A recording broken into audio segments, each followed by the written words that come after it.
বন্ধুরা দেখো, কে কে আমের আচার খেতে চাও অবশ্য কমেন্ট করে জানিও। এই যে এই আমগুলো দিয়ে এই দেখো সুন্দর আমের আচার বানাবো। তো আমি তো প্রত্যেক বছরই বানাই, প্রত্যেক বছরের ন্যায় এই বছরও বানাবো।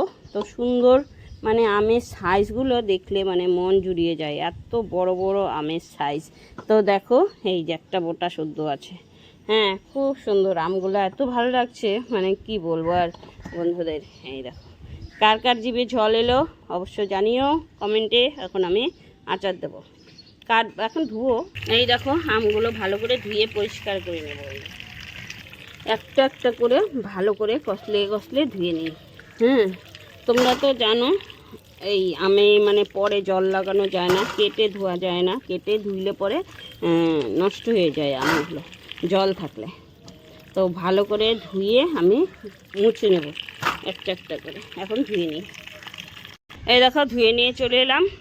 এখন আমি একটা একটা করে কেটে নেব। কেটে নেওয়া তো দেখাতে পারবো না, কারণ ছেলে নেই বাড়িতে, আমার একা একাই করতে হচ্ছে। স্ট্যান্ডও নেই, কিছুই নেই আমার, অনেক কষ্ট করে ভিডিওটা করি বন্ধুরা। তো এখন কেটে নেই, হলুদ লবণ নিয়ে চলে আসছি, একবারে ছাদের উপরে মেখেও নেব। তো বন্ধুরা হ্যাঁ, এরকম করে কেটে নিলাম আমগুলো। Good afternoon. হ্যাঁ, এই দেখো এই যে এইভাবে কাটবো, এই সাইজ করে কাটবো। তো দেখো চলো, এই দেখো দুই রকমভাবেই কেটে নিলাম। ছাদে তো বেশি আলোতে একটু অন্ধকার অন্ধকার লাগছে। এই যে দেখো, ও সেই কেমন লাগলো বন্ধুরা তোমাদের? দেখো আমের আচারটা এই যে কেটে নিলাম, মানে প্রথমে এখন কেটে নিলাম। মাঝে মধ্যে খালি বন্ধ হয়ে যায়। হ্যাঁ, অনেক। এই দেখো হলুদ, এই দেখো লবণ,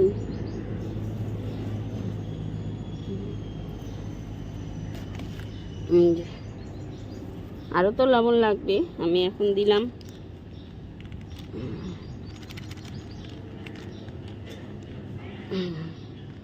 এরপরে আবার দেব। এখন মাখি ভালো করে।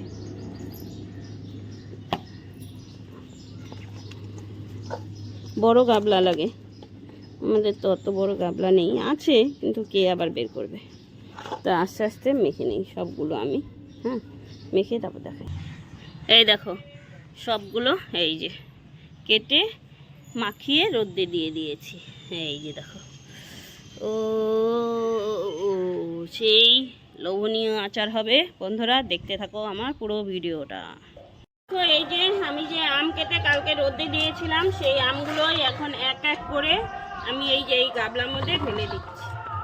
এই দেখো এখন আমি দিয়ে দেব মশলা,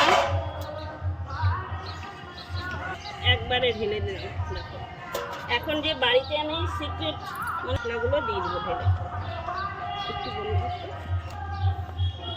নিচু নাও। এই দেখো বন্ধুরা, আমি এখন এক এক করে মশলাগুলো দিয়ে দিচ্ছি।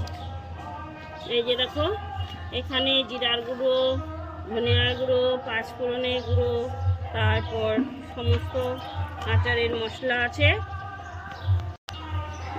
বানিয়ে নিয়েছি। এই যে চিলি ফ্লেক্স আমি নিজে বানিয়ে নিয়েছি। এখানে আছে এই যে ধনিয়ার গুঁড়ো, লঙ্কার গুঁড়ো। লঙ্কার গুঁড়োটা আগে সব দেবো না, দেখে দেবো।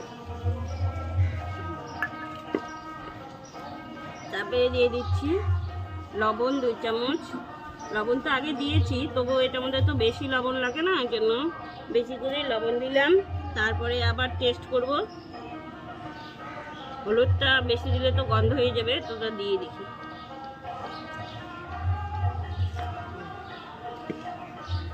এখন একটু মেখে তারপরে এই যে তেলটা আমি হালকা একটু গরম করে নিই, কারণ হাত দেবো না, হাত তো জ্বালা করবে, অনেক লঙ্কার গুঁড়ো আছে।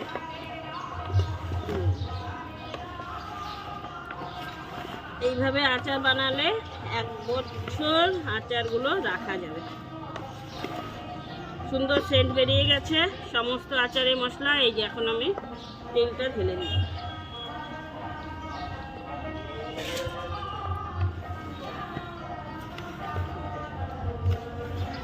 এর মধ্যে আপনারা কাঁচা লঙ্কা দিতে পারেন, কাঁচা লঙ্কা দিয়েও রাখতে পারেন। তেল আরও লাগবে, তেলে কোনো কথাই বলে না। যে 300 গ্রাম তেল দিলাম, আরও তেল লাগবে এখানে।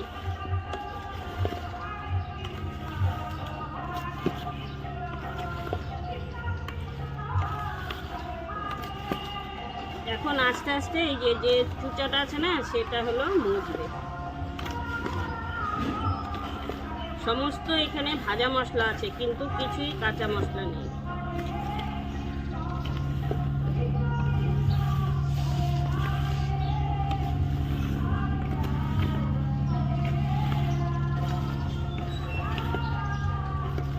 দেখো বাবা, টেস্ট করে দেখবা?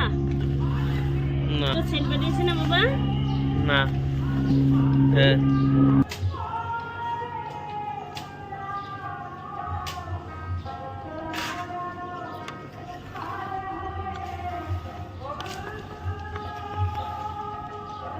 নষ্ট হবে, ভিনিগারটা দিলে কি হয়, নষ্ট হয়।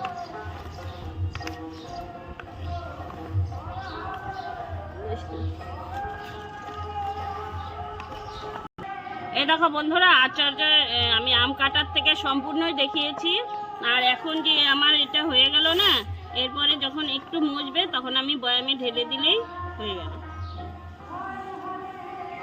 আচার আমার কমপ্লিট।